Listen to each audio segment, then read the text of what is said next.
Au nom du Père, du Fils et du Saint-Esprit. Amen. La paix de Jésus soit dans votre maison, sa paix et sa joie. Alléluia. Nous lisons le Saint-Évangile selon saint Marc, chapitre 10, versets 46 à 52. L'aveugle de Jéricho. Ils arrivent à Jéricho, puis comme il sort de la ville avec ses disciples et bon nombre de gens, un mendiant est là, assis au bord du chemin.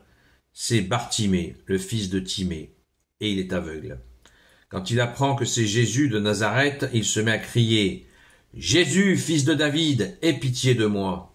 Beaucoup le sermonnent pour le faire taire, mais il crie encore plus fort « Fils de David, aie pitié de moi !»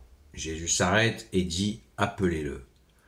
On appelle l'aveugle et on lui dit « Courage, lève-toi, il t'appelle ». L'aveugle laisse son manteau et d'un bond, il est près de Jésus. Jésus lui dit « Que veux-tu que je fasse pour toi ?» L'aveugle répond « Rabouni, que je vois. » Alors Jésus lui dit « Va, ta foi t'a sauvé. » À l'instant même, cet homme voit et il se met à suivre Jésus sur le chemin. Merci Jésus, alléluia. C'est un grand bonheur de partager la joie de l'aveugle de Jéricho. Alléluia. Que dire d'autre que de s'émerveiller, de rendre grâce. Merci Jésus, nous sommes dimanche, on se prépare à aller à la Sainte Messe, on va avoir cette lecture. Bien sûr, on peut faire référence à cet aveugle qui retrouve la vue en voyant le côté symbolique, retrouver la vue dans nos vies, y voir clair. Mais personnellement, je trouve qu'il nous faut nous appesantir, nous attarder sur ce qui se passe.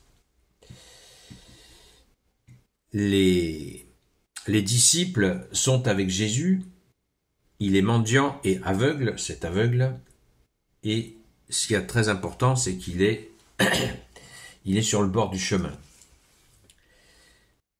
Un mendiant est là, assis au bord du chemin.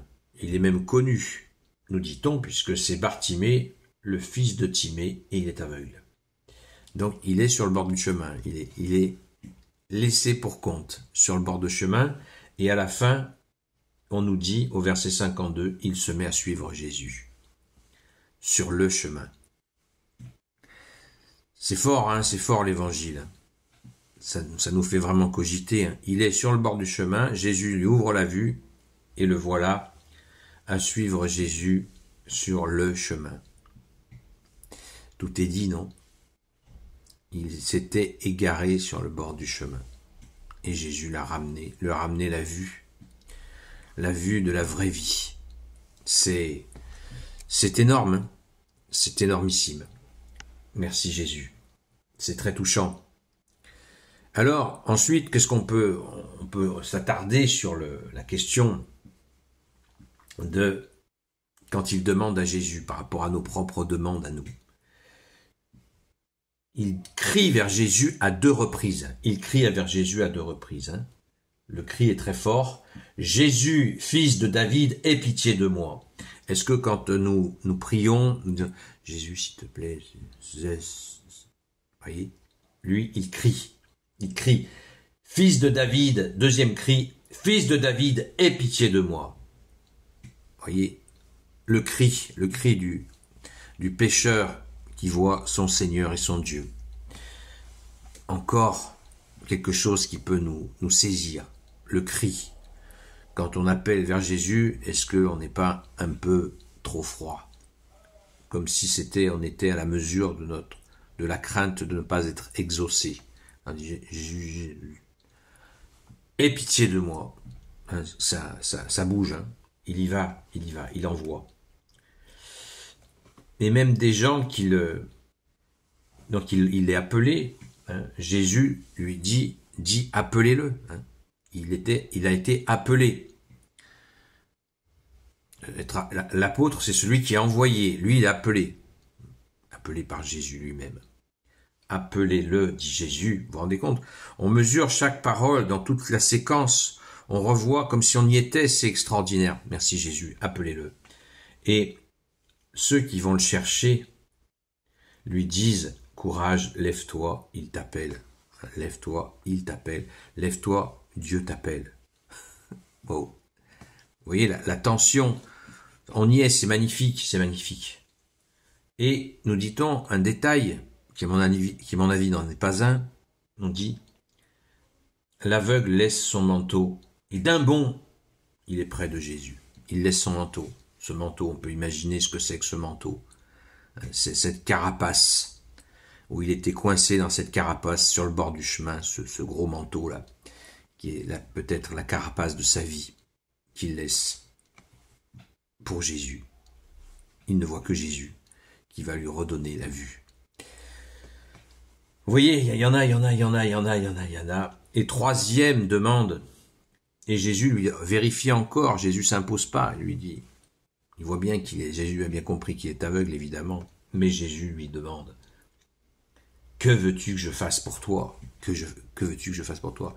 Encore l'humilité de Jésus qui nous dit, apprenez que je suis doux et humble de cœur, et là lui demande ce qu'il veut, et l'aveugle répond, Rabouni, que je vois, ce qui veut dire maître, hein, souvenez-vous du cri de Sainte Marie-Madeleine, Rabouni. Rabouni au tombeau, quand elle voit Jésus ressuscité, elle crie le même cri, Rabouni. Et il lui dit que je vois. Et là, c'est le moment où Jésus va déclarer le retour de sa vue. À l'instant même, Jésus lui dit, va, ta foi t'a sauvé. Waouh! À l'instant même, cet homme voit. Voilà. Jésus dit, Jésus est Dieu. Il dit, ta foi t'a sauvé, ta demande est entendue, Dieu t'exauce. Jésus lui dit pas, je suis Dieu, mais c'est tout comme. Il est exaucé. Vous voyez toutes les étapes, c'est magnifique. Merci Jésus. Rendons grâce, les amis. Rendons grâce et glorifions notre seul roi, Jésus. Amen. Gloire soit au Père et au Fils et au Saint-Esprit, maintenant et toujours et pour l'éternité. Amen. Ô Jésus, toi qui peux tout et qui porte tout, toi le Sauveur, toi l'Emmanuel, je te confie toutes celles et ceux qui regarderont cette vidéo ainsi que leurs proches selon ta seule volonté, ô Jésus. Sainte Marie, Reine des cieux, toi l'Immaculée Conception, toi qui écrases le serpent, toi qui es la lune sous tes pas, toi notre Mère, Notre-Dame. Saint Joseph, toi le juste et le saint, toi le sage, toi la terreur des démons, toi le saint gardien de la Sainte Église catholique apostolique. Sainte Marie-Madeleine, notre chère sainte patronne. Et vous tous les saints et saintes amis de Jésus, Saint Michel Archange, Saint Gabriel Archange, Saint Raphaël Archange, et vous tous les anges qui servez Jésus, je vous confie toutes celles et ceux qui regarderont cette vidéo, ainsi que leurs proches, selon ta seule volonté, ô Jésus. La paix de Jésus soit dans votre maison. Je vous souhaite une sainte messe, un très beau dimanche dans la paix et la joie de Jésus. À ce soir, à la grâce de Jésus, 20h, 22h sur la chaîne Seul Jésus Sauve sur TikTok. À très vite.